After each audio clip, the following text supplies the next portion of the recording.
2:53. Yes, at night. Yeah, in the morning. Yeah.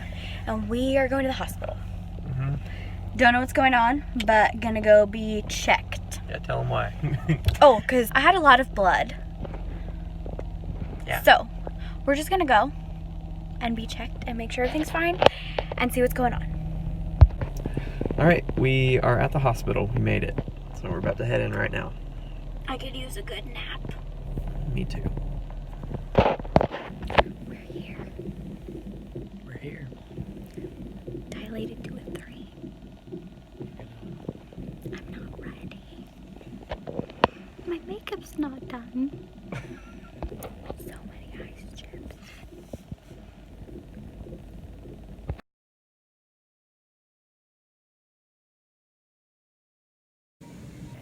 It's just taking a rest. It's over there just resting a little. It's almost 1:30 now, and I'm just trying to rest. Hello. Hey. So the last thing that you saw was us in the hospital at 1:30. Well, a lot happened during that time, and when they're doing different things on you or checking you and stuff at the hospital we're at, you can't film. Right after that, she started getting a lot more intense contractions. They started having her start pushing. But I went from a 6 to an 8 in an hour. They had me start pushing just a little bit after 3. And at 3:36, Jensen was born. Yes, which was awesome. Yeah, it was really, really cool, really intense. There's nothing quite like seeing a baby being born. It's pretty crazy. And he even cut the cord. I cut the cord. I did. And then I was bawling after that. He was. And I hadn't cried at all up until that point. Yeah. And you hadn't either. No. But surprisingly, I hadn't. No. And I had him, and they set him on me for just a second, and then took him across the room.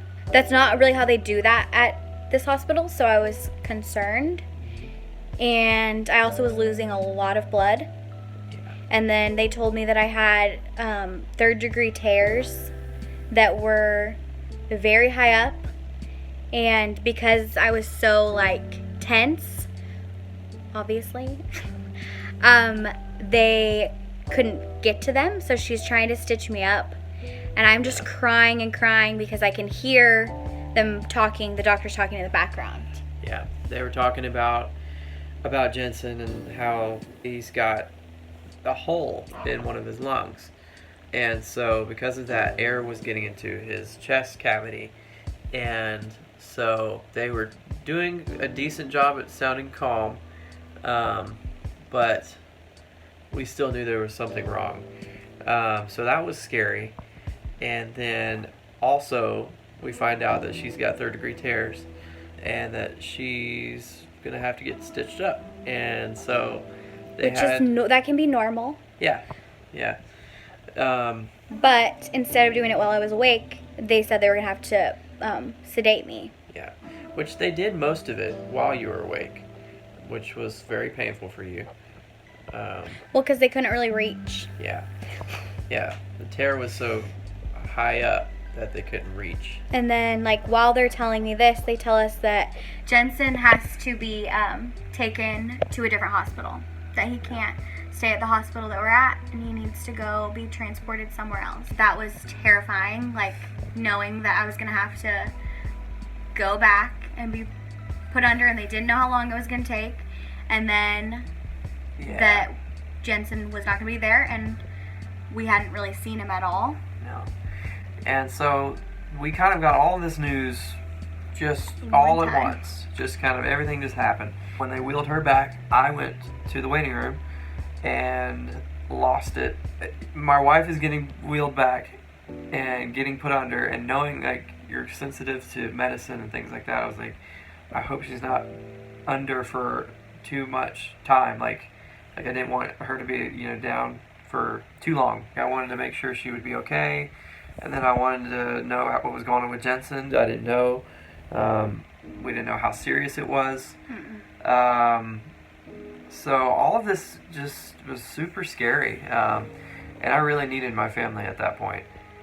They really helped me to. They helped us all day. They did. Like, really, so much. Yeah.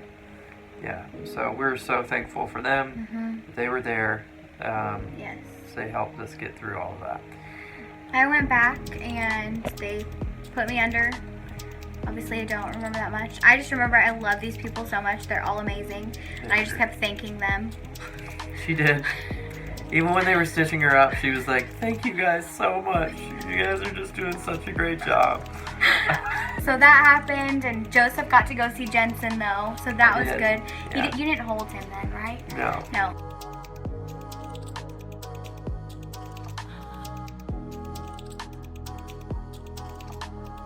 So there, you saw those pictures.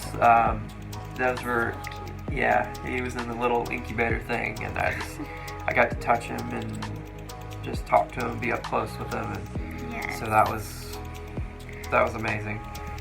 Really, really glad that I got to do that. And then I came back, and I was awake, and they were getting ready to take him to the hospital, the other hospital, and they wheeled him in, and I couldn't really see him, but I could touch his foot, and so then I'm crying, his mom's crying, really just all of us were crying. Yeah. Because we just got to see him for just like that second. Today is the next day.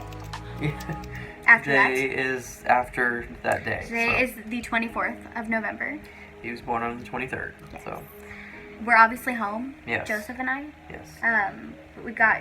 I got discharged in the afternoon sometime. I can't remember when. Today, we got to go see Jensen, and that was so great. Like, I finally got to hold him. He got to hold him.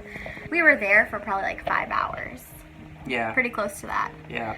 We just got home.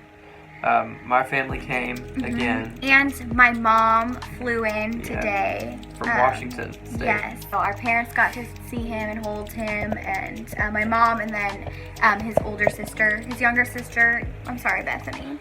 They have an age limit for the NICU, so she wasn't able to go back. But she's going to get to see him and hold him and love him very soon. Yes.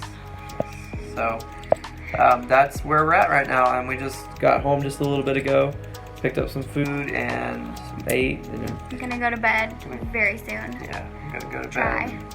It's difficult because we know that Jensen's not with us. Yeah, it really is. It's not the same. Like, not that we know what that feels like, but like, it's very different. Like, knowing that your child that you just had is not with you, but also like I was pregnant when we left, and then we came home and I'm not, but our baby's not with us. They said that he's either going to be released tomorrow or a couple of days from now. So we're really hoping for tomorrow, him getting released. They say he looks good, he looks healthy, everything. He does. He is so cute. He's breathing well. Doesn't need oxygen. Like, everything looks good. He's eating well. He's lost just a little bit of weight, but that's normal. Yeah. So he's doing great. So really right now it's just a checklist of things they have to do have to make sure that he's good so that he can be released. And here's a few pictures.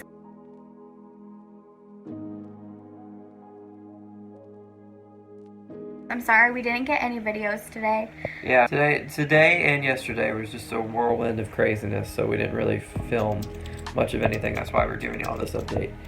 So sorry that it's so long. Yeah. But I know that there's a lot of people that will be asking. Yep. And we left out some details and some things that happened, but this is like the gist of what's going on. Yeah. So we appreciate all of your prayers, all of you who are praying for us. You guys rock, and thank you so much. Yeah. Thank you all for watching, and we are so excited to be on this new chapter with y'all in our lives.